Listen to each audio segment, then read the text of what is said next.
You can start. Namaskar.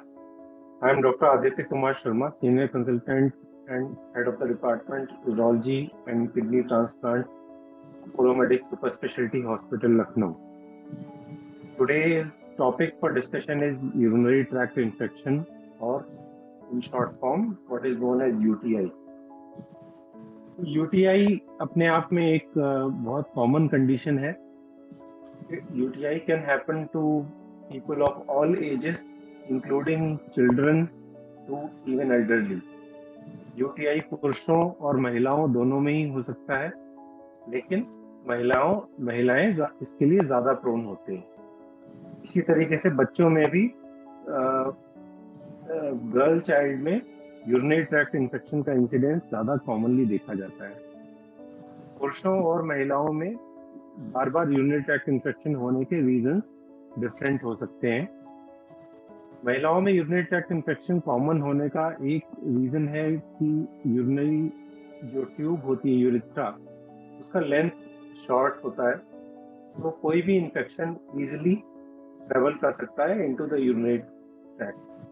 UTI is basically infection of any part of the urinary tract, जिसमें kidney है, kidney का collecting system है, bladder है, urethra है, पुरुषों में प्रोस्टेट है.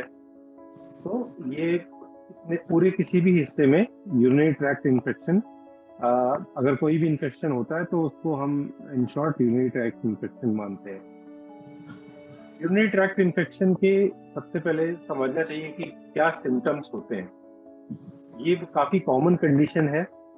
अगर आपको यूरिन में जलन हो रही है, यूरिन में स्मेल आ रहा है, या यूरिन में कुछ ज्यादा फ्रॉदिंग हो रही है, इसके अलावा फीवर आ रहा है, यूरिन पास करने में पेन हो रहा है, यूरिन में ब्लड आ रहा है, तो ये सारे सिम्टम्स यूरिनरी ट्रैक्ट इन्फेक्शन के हो सकते हैं. और depending upon age of the patient and gender of the patient and associated conditions, there can be additional symptoms, like जैसे कि symptoms of urinary incontinence. Many patients do not have control over their urination. They have to go urine very frequently, and urine pass करने के बाद बहुत थोड़ा सा urine pass होता है, and उसके बाद भी वो satisfaction नहीं आता कि urine पूरी तरह clear हो गया है. इसके अलावा urine का लीकेज हो जाना, यदि वॉशरूम तक जाते जाते भी urine कंट्रोल ना रह पाना और urine कपड़ों में लीक हो जाना, ये भी एक कॉमन कंडीशन है. यूरिनरी ट्रैक्ट इन्फेक्शन जितनी अपने आप में इम्पोर्टेंट डिजीज है, उसका इनक्योरेबल होने का या बार बार होने का एक रीजन होता है इम्प्रॉपर ट्रीटमेंट.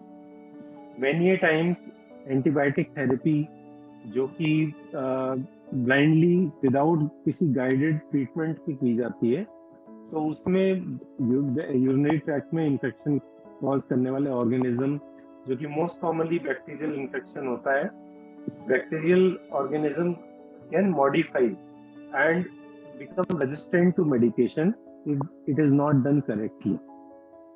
सो इस बात का विशेष ध्यान रखना चाहिए कि यूरिनरी ट्रैक्ट इन्फेक्शन का ट्रीटमेंट प्रॉपर गाइडेंस में हो. अब हम लेते हैं कारण बच्चों में और बड़ों में किन किन कारणों से यूरिनरी ट्रैक्ट इन्फेक्शन हो सकता है.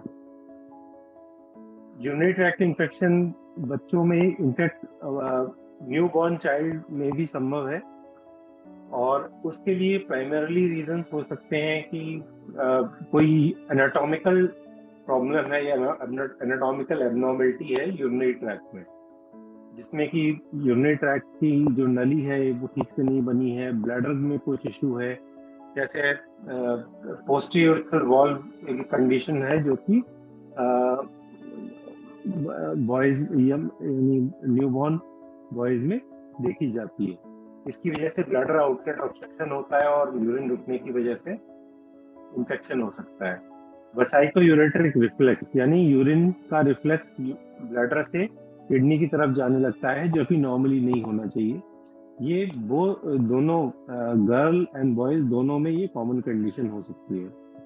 इसके अलावा पेल्वी यूरेटर जंक्शन ऑब्स्ट्रक्शन, यानी किडनी एंड यूरेटर की जो ट्यूब का जंक्शन है उसमें कंजेनेटली अगर कोई रुकावट है तो यूरिन के फ्लो को वो स्लो करती है और उसकी वजह से यूरिनरी ट्रैक्ट इन्फेक्शन की संभावना होती है।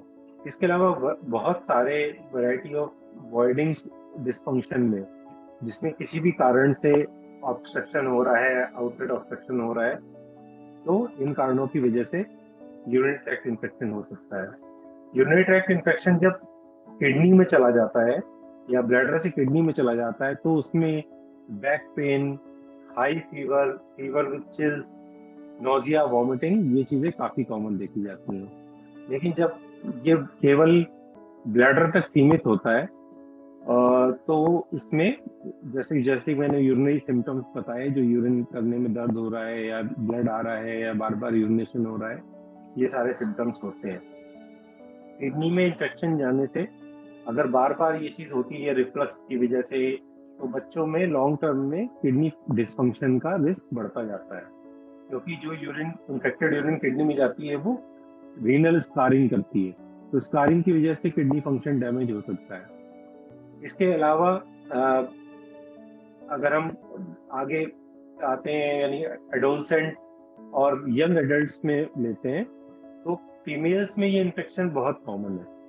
फीमेल्स में इन्फेक्शन कॉमन होने का जैसे कि मैंने रीजन बताया कि the urethra length is short, because of the short urethra whenever there is early on, whenever there is onset of sexual activity, there is more chances of infection traveling, and also along with using public washrooms, जहाँ पे अगर बहुत hygiene नहीं है तो splash वगैरह की वजह से भी यूरिन इन्फेक्शन बाहर से एंटर कर सकता है यूरिनरी ट्रैक्ट में और सिम्टम कॉज कर सकता है।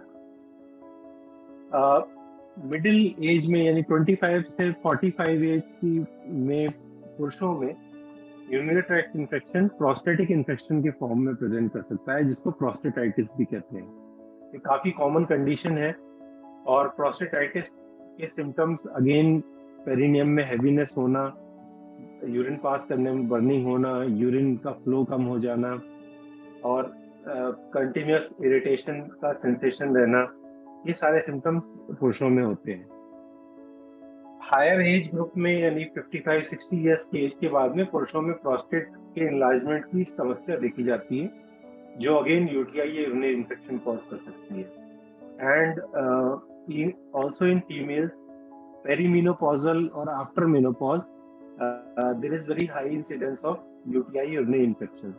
उसके लिए बॉडी के हार्मोनल चेंजेस कुछ हद तक रिस्पॉन्सिबल होते हैं और कुछ केसेस में because of hormonal support vagina की म्यूकोसा को खत्म होने की वजह से जो यूरेथ्रा है वो नैरो हो सकता है, जिसकी वजह से urine obstruction and urinary tract infection हो सकता है। तो ये सारे सिम्टम्स हो सकते हैं और कारण हो सकते हैं जो कि यूरिनरी ट्रैक्ट से संबंधित है। अब हम समझते हैं कि यूरिनरी ट्रैक्ट अगर इन्फेक्शन, अगर आपको ये सिम्टम्स हो रहे हैं तो आपको क्या करना चाहिए। कॉमन हैबिट, जो जनरल हैबिट है कि XYZ मेडिकेशन जो किसी को प्रेस्क्राइब की गई थी एंड जस्ट ब्लाइंडली उसको स्टार्ट कर लेना, ले लेना, वो थोड़ा सा काउंटर प्रोडक्टिव हो सकता है, क्योंकि मेनी टाइम्स जैसे कि मैंने बताया bacteria can be resistant, become resistant to medication which you are taking. और दूसरी जो गलती होती है कि ट्रीटमेंट स्टार्ट करके जैसे ही थोड़ा सा रिलीफ आ गया या लगा है कि ठीक हो रहा है, सडनली मेडिकेशन बंद कर दिया, उसकी वजह से पूरा एंटीबायोटिक कोर्स प्रॉपरली ना करने की वजह से रेजिस्टेंस के इंसिडेंस और री इन्फेक्शन के इंसिडेंस, इसके अलावा इन्फेक्शन पूरी तरह क्लियर ना होना, ये सारी चीजें देखी जाती हैं। तो अगर आपको सिम्टम्स हैं यूरिनरी ट्रैक्ट इन्फेक्शन के, तो आपको ट्रेंड स्पेशलिस्ट से, यूरोलॉजिस्ट या अपने फिजिशियन या अपने गायनेकोलॉजिस्ट से कंसल्ट करना चाहिए और अपने सिम्टम्स एक्सप्लेन करके जनरली व्हाट वी सजेस्ट कि any antibiotic therapy should be guided by the culture. Initial symptomatic relief के लिए मेडिकेशन दी जा सकती है। इसके अलावा जो टेस्ट डॉक्टर करते हैं उसमें क्लिनिकल एग्जामिनेशन है, ultrasound abdomen is useful in terms of identifying any causative factors, which are like anatomical problem, stones, and if there is any other reason, how much is the post-word residue, is bladder getting emptied completely or not. इसके अलावा urine flow test, एक uroflowmetry test होता है, वो भी काफी हद तक गाइड करता है कि यूरिन का वॉइडिंग पैटर्न कैसा है। यूरिन वॉइडिंग कोई डिस्फंक्शन है जिसकी वजह से यूटीआई हो सकता है। और इसके अलावा टेस्ट में यूरिन रूटीन माइक्रोस्कोपी किया जाता है, उसमें काफी सारे पॉइंट्स हैं जो देखते हैं कि यूरिन में ब्लड तो नहीं आ रहा है, बैक्टीरिया तो नहीं दिख रहे हैं, इसके अलावा पस सेल्स आ रहे हैं, आरबीसीज आ रहे हैं। तो ये सारे फैक्टर्स इवैल्यूएशन करना होता है। और आखिरी में urine culture and sensitivity is a very important factor. Urine culture and sensitivity but generally takes time, 48 to 72 hours लगता है इसको रिपोर्ट आने में। सो मीनवाइल कुछ ट्रीटमेंट स्टार्ट करना चाहिए ताकि पेशेंट को सिम्टोमेटिक रिलीफ आए। तो ट्रीटमेंट के बारे में जैसे कि मैंने बताया कि सबसे पहला है कि it has to be scientifically guided treatment. It should not be blindly just following some medication. दूसरा चीज है ट्रीटमेंट कोर्स कंप्लीट करना बहुत आवश्यक है, क्योंकि ट्रीटमेंट कोर्स कंप्लीट ना करने से रेजिस्टेंस एंड री इन्फेक्शन का रिस्क काफी बढ़ जाता है। जिन लोगों में यूटीआई रिकरेंट होता है उनमें काफी केसेस में लॉन्ग टर्म एंटीबायोटिक थेरेपी देने का जरूरत पड़ता है। इसके अलावा कुछ प्रिवेंटिव मेडिकेशंस हो सकती हैं जो इन्फेक्शन को बार बार होने से रोकती हैं। अब हम बात करते हैं कि nothing is like prevention of course. So disease होने से पहले ही अगर हम उसको प्रिवेंट कर सकें, so that is the best way to remain healthy. तो यूरिनरी ट्रैक्ट इन्फेक्शन के प्रिवेंशन के लिए सबसे इम्पॉर्टेंट है आपका लिक्विड इंटेक। लिक्विड इंटेक में of course water is the best form of liquid which you can consume. तो water intake adequate होना चाहिए। एडेक्वेट वाटर इंटेक क्या होता है कि बहुत लोग इस बारे में कंफ्यूज रहते हैं कि कितना पानी पीना चाहिए। मुझे मतलब अक्सर लोग मिलते हैं जिन दिन में 2 गिलास से लेकर के 8 litre water also people are taking.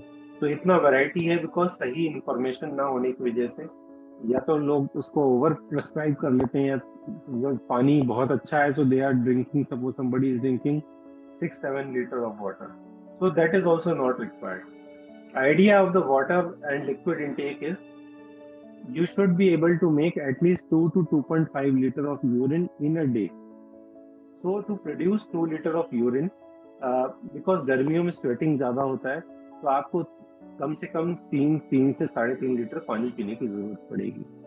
इसके अलावा अगर सर्दियों में है तो इतने के लिए आपको almost 2.5 to 3 litre water intake की जरूरत पड़ेगी, क्योंकि ठंडे मौसम में स्वेटिंग कम होता है। तो इस वजह से water intake, this is what is adequate water intake. अगर आप वर्कआउट कर रहे हैं, एक्सरसाइज कर रहे हैं, बहुत स्वेटिंग हो रहा है, तो उसके लिए आप additional 500 ml 1 litre water add on कर सकते हो। लेकिन किसी भी स्थिति में बहुत कम या बहुत ज्यादा पानी पीना, दोनों ही सिचुएशन अच्छी नहीं होती है। वाटर इनटेक के अलावा दूसरे लिक्विड्स का कंजम्पशन जो हो रहा है वो भी बहुत इंपॉर्टेंट है। टी, कॉफी का इनटेक है, ये चीजें यूरिनरी ट्रैक्ट को इरिटेट करती हैं, यूरिनरी इरिटेशन बढ़ाती हैं। इसकी वजह से यूटीआई में सिम्टम्स बढ़ते हैं, तो इनका सेवन कम से कम करना चाहिए। Sugary drinks, carbonated drinks should be avoided. White sugar in general should be avoided in all forms. अगर आपको मीठा कंज्यूम भी करना है तो जैगरी यानी गुड़ एक बेहतर विकल्प हो सकता है, लेकिन उसको भी लिमिटेड अमाउंट में लेना चाहिए। दूसरा चीज आता है सॉल्ट इनटेक, नमक का सेवन। नमक हमारे शरीर को जरूरत होती है, लेकिन नमक बहुत ज्यादा नहीं लेना चाहिए।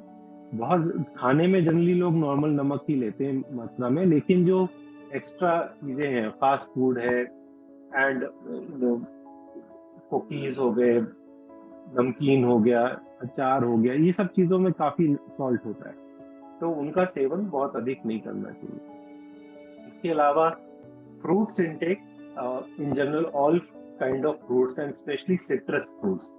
they are very helpful in cleansing the urinary system. So they also prevent stone formation as well as urinary infection. So fruit intake आपकी डाइट का एक इम्पॉर्टेंट पार्ट होना चाहिए. इसके अलावा all kind of green vegetables are useful. Tobacco, alcohol, ये चीजें seven treatment के दौरान तो स्पेशली नहीं करना चाहिए, लेकिन उसके अलावा भी ये यूरिनरी ट्रैक्ट की हेल्थ के पॉइंट ऑफ व्यू से इनका सेवन अच्छा नहीं होता है. तो ये कुछ चीजें हैं डाइट में जो व्यक्ति चेंज कर सकता है. दूसरा फैक्टर आता है योर लाइफस्टाइल. सेडेंटरी लाइफस्टाइल यानी फिजिकल एक्टिविटी कम है और सिटिंग डेस्क जॉब है एंड ओवरऑल डे में भी बहुत फिजिकली एक्टिव नहीं है, एक्सरसाइज नहीं करते हैं, तो urinary tract infection, urinary symptoms होने का रिस्क बढ़ जाता है. Now other thing is your day to day activity, how active you are throughout the day. आप सुबह एक्सरसाइज कर रहे हैं या वॉकिंग कर रहे हैं आप, और एक्टिविटी भी आपकी एज के हिसाब से होनी चाहिए. और through out day also long sitting at one place, computer job, desk job में थोड़ा टाइम पे ब्रेक लेके एक्टिव रहना अच्छा होता है. तीसरा फैक्टर आता है obesity.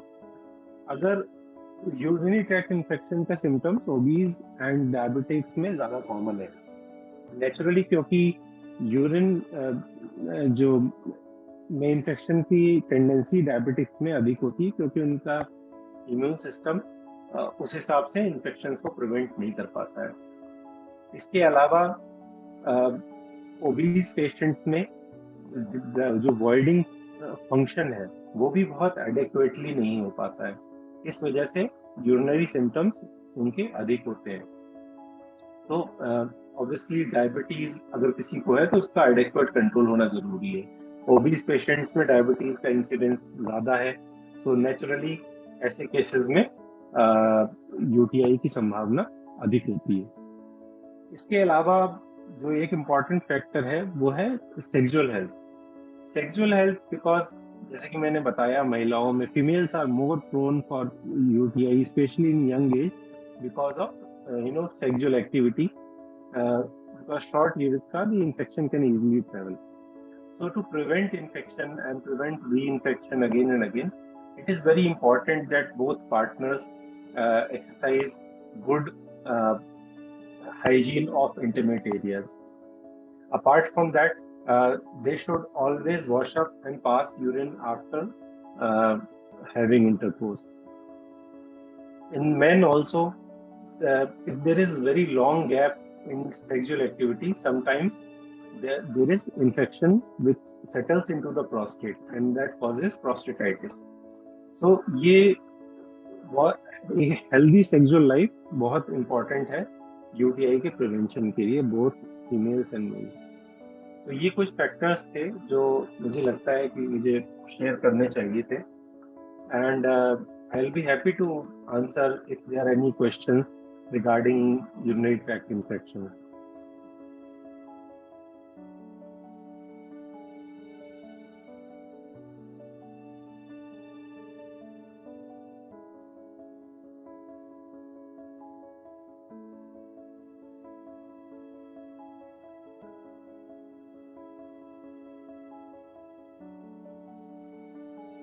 So Devashri, are there any questions?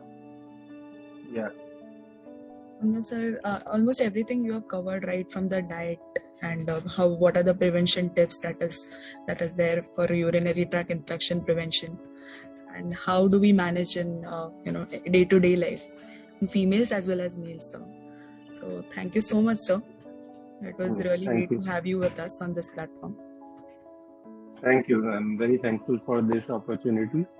And of course, I think it will be live. It is going live on Facebook, so anybody can drop in their questions, and I'll be happy to go there and answer them. Thank you so much, entire team, and have a nice evening. Take care. Bye bye.